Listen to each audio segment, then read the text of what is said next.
So I know you're Catholic. You were born Catholic, raised Catholic, and you married a Catholic man and raised your children Catholic, and you're still observing Catholicism. You are spirituality has always been really important to you, and now more important than ever. Mm-hmm. How did that make its way into, and of course, the part that I am focused more on is as a parent. But I'd love to hear about both. How you look at spirituality and how Catholicism, you know, is an expression of that for you. And Yeah. Well, as you know, I love the Catholic Church.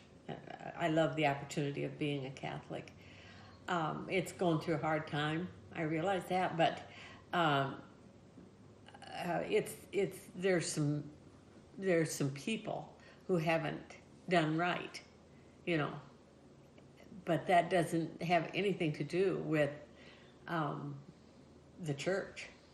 I mean, some of the people that were in the church misbehaved, but the church is still the same. And I just, I totally, fully believe in the teachings of the Catholic Church. And I have wonderful Christian friends that are better than me, way better than me. They'll be in heaven way before I am. But I respect their beliefs and they respect mine. But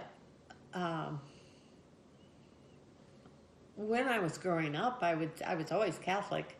I don't think I ever got deep into it in my own heart until we went to the Cursillo. Do you remember that? And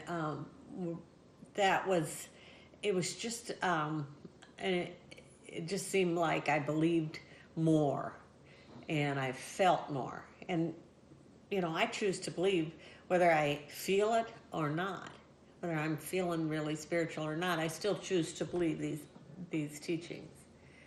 But during Cursillo, it became just a love affair. mm-hmm. When was that? I'm thinking you were all home. Oh yeah, you were all home. You know, but it just brought it more to life, kind of deeper than I had ever done. So I just love that. I'm really sad that the church is going through these hard times, but I'm thinking that perhaps we need to clean house, and they need to be stricter with people who do the wrong thing. You know, I mean, but I'm not judging anyone. You know, I'm not smart enough to do that.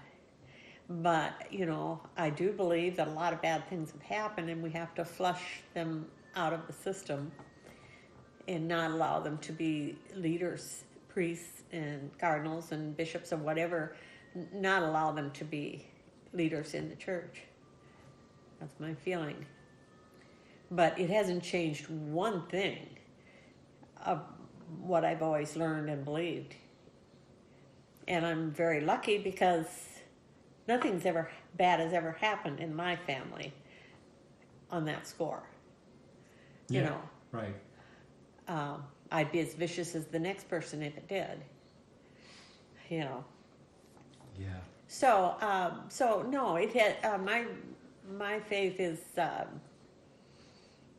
just a really, really big part of my life. And what would you want for for us who are, watching this? What would you want for your children, grandchildren, great-grandchildren in terms of spirituality? Not to be afraid to have a close spiritual relationship with God. And however you decide to have that, but to not let it be a side thing, you know. My only thing would be to read the scriptures sometimes, you know, and just try to have because that renews your life. You read scripture every day. And I don't, every day, but when you do, it's a good start on the day because they're timeless. They weren't just written for people in the 100s and 200s. They were written for the 1900s and 2000s too. I don't know. Maybe I'm getting off course a little bit, but just to not be afraid to have that be part of your life. Thank you, Piper. Piper, no.